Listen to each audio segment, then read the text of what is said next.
Se persignan antes de contar la historia del degollado de la noria, cada vez que se les pide que lo hagan, pero existe cierta particularidad en la forma en que la narraba la señora María.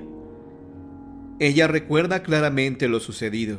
En aquel tiempo no tenía más de 10 años de edad. Su madre la había enviado a la noria, a Arboleda, con una de sus tías, para que le ayudara con el negocio, el cual consistía en limpiar las casas, ya que la tía era una persona mayor y ya no podía hacer bien sus labores. María sabía muy bien que su tía ya estaba muy grande y pronto podía fallecer. Sin embargo, la niña no se llevaba bien con su primo, ya que le reprochaba el hecho de que no se preocupara por la salud de su tía, sino que únicamente le preocupaba el terreno que ella poseía, aunque ese sentimiento era correspondido de la misma manera por el primo. Esa noche el primo llegó bastante borracho. Entre gritos, patadas y maldiciones, entró a buscar a su madre, quien presumía de tener un carácter fuerte, por lo que no dudó ni un momento en correrlo, por lo menos hasta que se le bajara la borrachera. Enfurecido, le gritó: «¿Cómo que ya es hora de que dejes este mundo, no?» Con estas terribles palabras se marchó el primo tambaleándose de borracho. Al llegar la mañana, María salió como de costumbre por las tortillas. Ahí fue donde se topó con un grupo de personas que, asustadas, afirmaban que había pasado la carreta de la parca aquella noche. La pequeña se acercó a ellos para poder escuchar mejor lo que decían. Se trataba de una creencia popular que aseguraba que cuando la carreta se escuchaba rondando por las empedradas calles de la noria, de seguro alguien no tardaba en fallecer. Al instante pensó en su tía y de un salto corrió hasta su casa. Al regresar la encontró en su recámara. Como siempre, le pidió disculpas por no haber llevado las tortillas y le explicó lo que había escuchado. Y ella le confesó que todas eran unas viejas gallinas que se espantaban hasta de su sombra, que no creyera en semejantes cuentos, porque no dejaban nada bueno. Esa tarde regresó el primo a la casa, aparentemente furioso, reclamando el por qué lo había corrido si finalmente lo iría a buscar. La tía se mostró más que sorprendida, ya que ella en ningún momento había ido a buscarlo, y cuanto menos le estaba gritando por los montes, como afirmaba el muchacho, quien sin creerle volvió a salirse de su casa, solo que esta vez azotando la reja.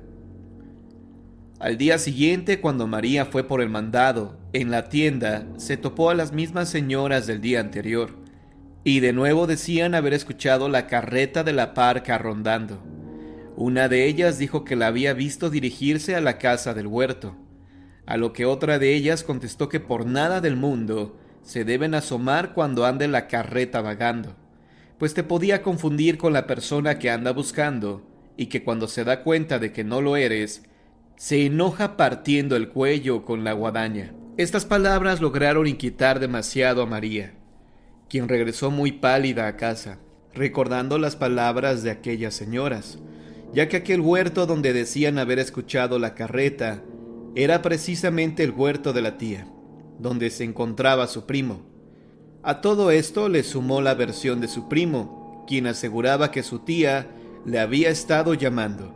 Fue entonces cuando María se armó de valor y caminó rumbo a la casa del huerto, donde dormía el primo. Al llegar estaba tendido en la hamaca. Le habló despacio, no fuera que se enojara y se quedara sin decirle nada. Se despertó enojado y le dijo que se largara. Ella le pidió que la escuchara, que lo que había oído esa noche había sido a la parca y que si se le ocurría asomarse ya no iba a durar otro día más. Pero el primo soltó una carcajada y la corrió sin más ni más. Esa misma noche su primo tomó de los cabellos a María, quien ya estaba dormida, advirtiéndole que ya no lo fuera a molestar, y menos con sus historias absurdas. La tía trató de levantarse para defender a la pequeña, pero todo fue inútil. Cayó sin más al piso. El primo salió corriendo creyendo que ella había fallecido, pero no era así. María se cercioró de que su tía estuviera bien. Así pasaron otros días, sin que supiera nada del primo. Pero una tarde volvió con un genio de los 1000 demonios, alegando lo mismo, alegando que una de las dos había estado llamando a la puerta toda la noche. Y la tía, muy seria, le dijo que no podía hacer otra cosa más que las respuestas a sus malas acciones. Y desesperado gritó que no iba a creer esas cosas, de que fue el diablo o la parca a llamarlo a la puerta. La tía le rogó que por nada del mundo fuera a abrir la puerta, que ni siquiera se asomara a la ventana, pero él, más necio, le advirtió que si volvían a llamarlo, no sabría cómo reaccionar. No pudieron hacer nada para detenerlo. Esa noche, un grito horrible rompió el silencio de la noria. Los perros aullaban, y el viento azotaba puertas y ventanas. Todo el pueblo se despertó ante aquel desgarrador grito que provenía de la huerta. La tía alarmada le pidió a María que fuera por un vecino para que fuera a ver a su primo. La niña obedeció y, acompañada por varios vecinos, se encaminaron hacia el huerto. Dicen que lo encontraron en el portal de la puerta, con el cuello partido en dos y con una mueca de horror en los ojos. María y su tía sabían qué había ocurrido y no les quedó más remedio que rogar por el alma del joven, para que descansara y no deambulara por el huerto, debido al trágico fin que había tenido. Actualmente dicen que cada vez que alguien va a fallecer en la noria, los galopes de caballos se escuchan junto con el rechinar de llantas de una vieja carreta, y que desde el huerto se escucha un grito que horroriza a los pobladores, quienes se aseguran de cerrar puertas y ventanas, ya que se trata del alma atormentada del primo, que con horror se topa cara a cara con la muerte. Es curioso ver que los pobladores de aquel lugar, en los días nublados y en esas tardes lluviosas, se crea en Jalapa, Veracruz, el escenario perfecto para una película de horror. Quizá por ello el centro histórico tiene una zona que contiene leyendas escalofriantes, como la que a continuación se relata. Dice la conceja que hace mucho tiempo, unos habitantes del lugar decidieron construir una capilla cerca del parque, con el fin de tener un sacerdote que los apoyara religiosamente. Así comenzó a hacerse la tan esperada capilla, y cuando estuvo terminada, buscaron un párroco para que la atendiera. El tiempo pasaba y ningún sacerdote quería hacerse cargo de la capilla, sin explicación alguna. Meses de búsqueda fueron concluidos al encontrar a un joven sacerdote, recién salido del seminario, quien ocupó esa plaza. Entre los concurrentes de la nueva iglesia había una niña de alrededor de 12 años, que se distinguía por su sencilla belleza. El religioso le tenía simpatía y encanto desde que la vio. Con el paso del tiempo, ésta se convirtió para él en una obsesión y en un amor prohibido. Cuando la señorita cumplió 17 años y su belleza se había resaltado aún más, se enamoró de un joven que acababa de llegar de España, el cual también estaba muy enamorado de ella. Después de un breve noviazgo decidieron casarse. Carmen, que así se llamaba la joven, le dio la noticia a su confesor. Indignado y cegado por los celos, el párroco intentó convencerla de que no consumara ese matrimonio, asegurándole que su novio era un aventurero y cazafortunas.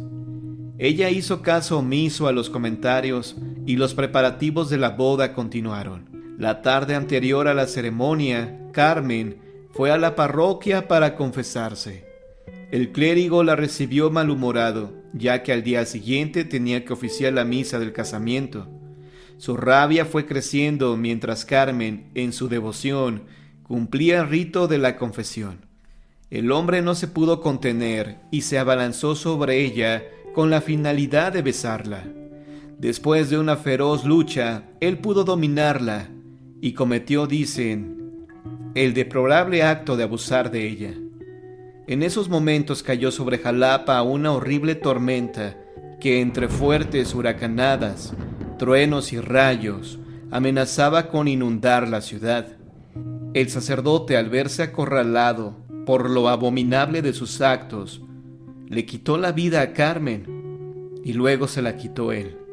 en lo que se conoce como Los Berros. A partir de ese momento, un par de fantasmas deambulan por el parque, precisamente en los días nublados y de lluvia. Esta fue la leyenda del crimen en la capilla de Jalapa, Veracruz. El árbol del ahorcado. Cierto día llegó a la ciudad de Tlaxcala una pareja de turistas. Cansados y hambrientos por su largo viaje, se detuvieron a tomar un descanso en una posada frente a la iglesia de Santiago. Mientras estuvieron ahí, les llamó la atención un árbol que parecía un difunto. Tanta era la curiosidad de la pareja que se acercaron al árbol. Muy cerca de ahí se encontraba un anciano. Al verlos tan interesados, les preguntó si querían conocer la historia del árbol. Los visitantes entusiasmados aceptaron escuchar el relato. El viejo acomodó su cuerpo y relató que hace muchos años, así como ellos, los viajeros se detenían en la ruta en su camino hacia la Ciudad de México o en dirección a Veracruz.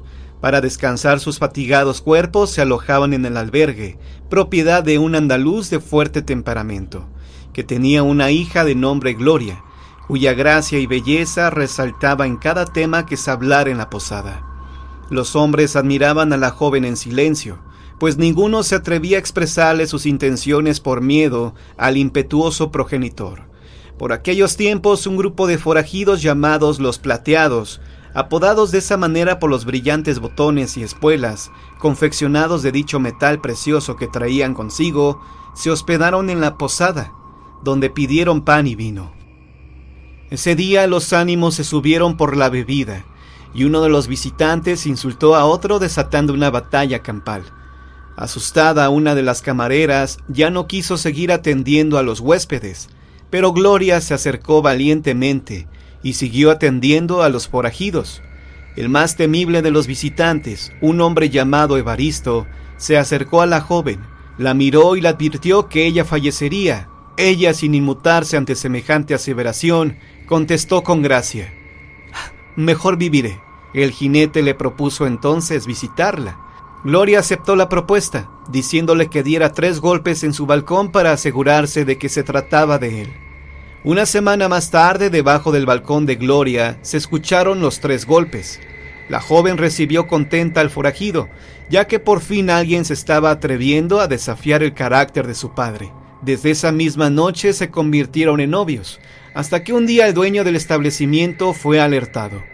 El furioso padre solicitó la ayuda de varios hombres, con quienes preparó una emboscada al bandolero. Así, cuando Evaristo se acercó por el camino, observó que Gloria le hacía señas desde el balcón. En realidad se trataban de gritos, advirtiéndole que no se acercara. Sin darse cuenta, los hombres lo sujetaron y le pusieron una cuerda alrededor del cuello, ahorcándolo en aquel árbol que estaba a un costado de la posada.